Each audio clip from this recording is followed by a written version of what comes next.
When love turns into control, a clinical analysis of psychological domination in marriage.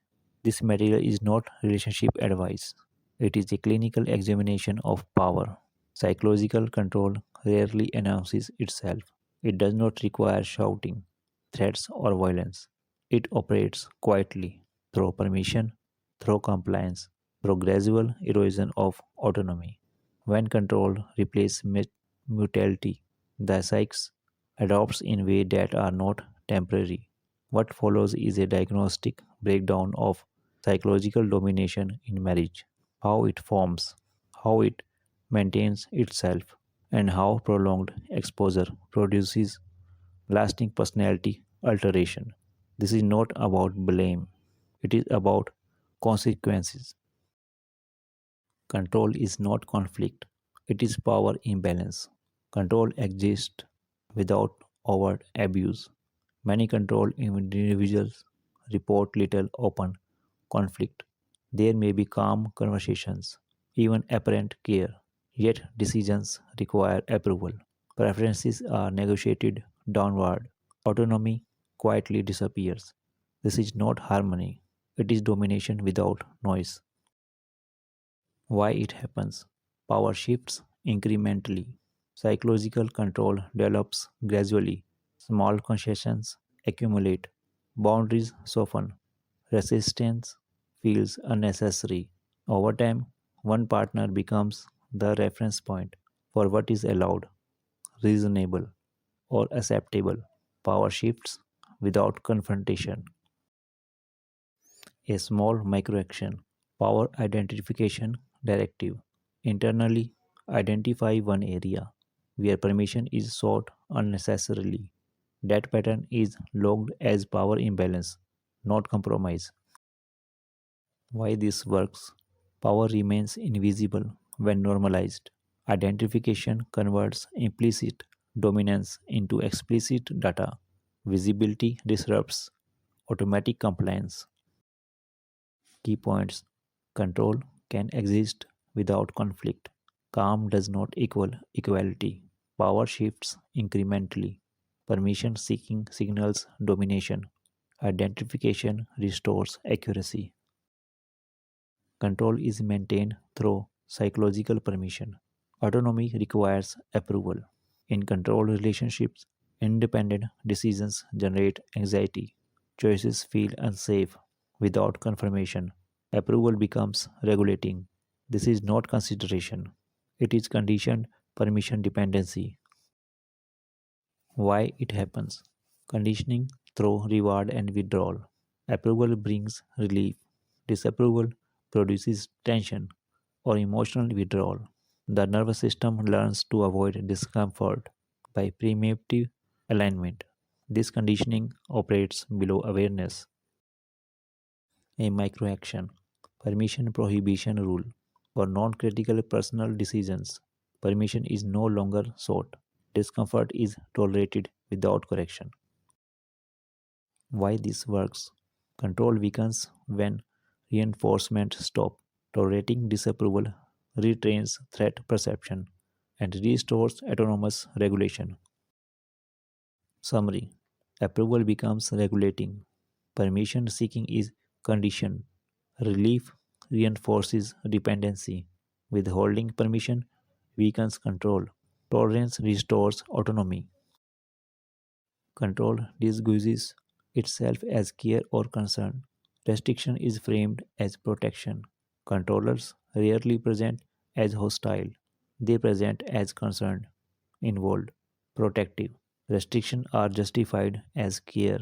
Limits are framed as guidance. Domination becomes obscured. Care language reduces resistance. Concern lowers defenses.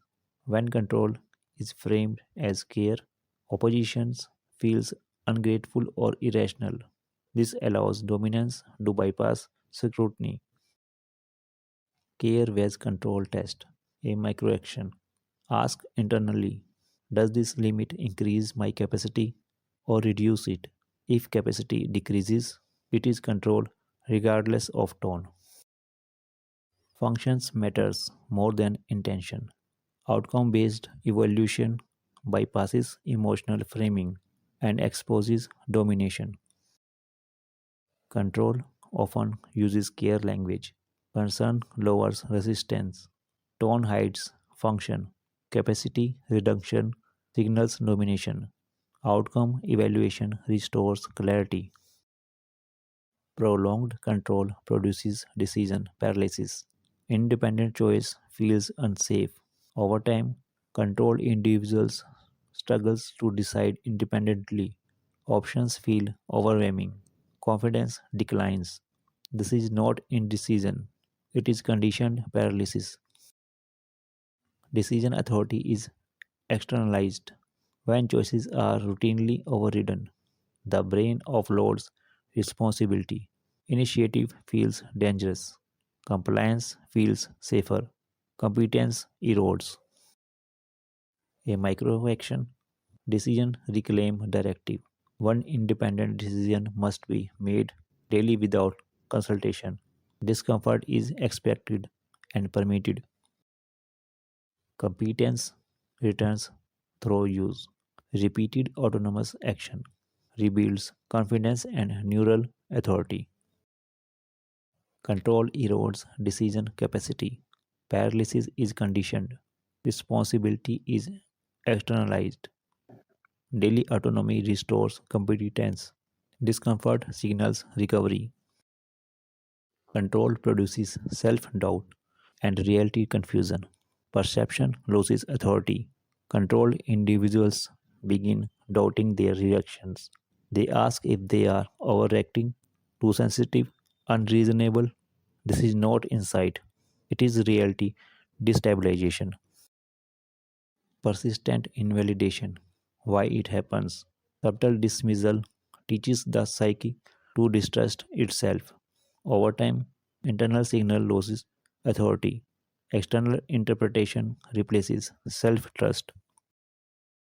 A microaction. Perception preservation rule. When doubt appears, record the initial perception without correction. No justification. No defense. Recording preserves original data. Self trust rebuilds when perception is honored before reinterpretation. Control destabilizes self trust. Invalidation breeds doubt. External reality replaces internal signals. Recording preserves perception. Trust rebuilds through consistency. Control often produces defense of the controller. Domination is justified. Controlled individuals often defend the controlling partner. They minimize behavior, explain intentions, assume responsibility. This is not loyalty, it is adaptation. Why it happens? Defense reduces internal conflict. Defending the controller reduces cognitive dissonance. Accuracy is sacrificed to preserve relational stability. This defense becomes automatic. Justification, prohibition, explanation for controlling behavior are no longer permitted internally. Behavior is evaluated, not rationalized. Why this works? Rationalization sustains domination. Removing justification restores objectivity and exposes patterns. Controlled individuals defend controllers. Justifications reduces dissonance. Accuracy is sacrificed for stability. Prohibiting rationalization restores clarity. Objectivity weakens control. Long term control results in personality distortion. You are no longer who you are or who you were. After prolonged control, individuals report personality change. They are less assertive, more compliant, emotionally restricted. This is not growth, it is deformation. Why it happens? Adaptation becomes structural. What begins as coping becomes character. The sex reshapes to survive dominance. Without interruption, these changes persist beyond the relationship. A microaction, distortion recognition statement. State internally. These traits developed under control. They are not my baseline. This statement is not debated. Why this works? Reclassification separates identity from adaptation. Once labeled as injury, traits becomes reversible rather than permanent. Control reshapes personality. Compliance becomes habitual. Adaptations feels permanent. Reclassifications restores identity. Injury recognition enables reversal. Exiting control requires structure, not emotion. Feelings alone cannot break control. Waiting to feel strong delays exit. Control does not dissolve through insight, it dissolves through structure. But why it happens? Control operates behaviorally. Control is maintained through patterns, not beliefs. Patterns must change before emotional freedom emerges. A microaction, structural separation rule. Boundaries are defined behaviorally. Rules replace negotiation. Why this works? Structure bypasses ambivalences. When behavior changes, emotional realignment follows. Control resists emotional insight. Patterns sustain domination. Structure breaks patterns. Rules replace negotiation. Behavior precedes freedom. Control does not require cruelty, it requires compliance. When autonomy is gradually negotiated away, the psyche adopts to survive. Those adaptations are costly. Psychological domination is not resolved by understanding intentions. It is resolved by reclaiming authority. At a certain point, not acting is not neutrality, it is participation.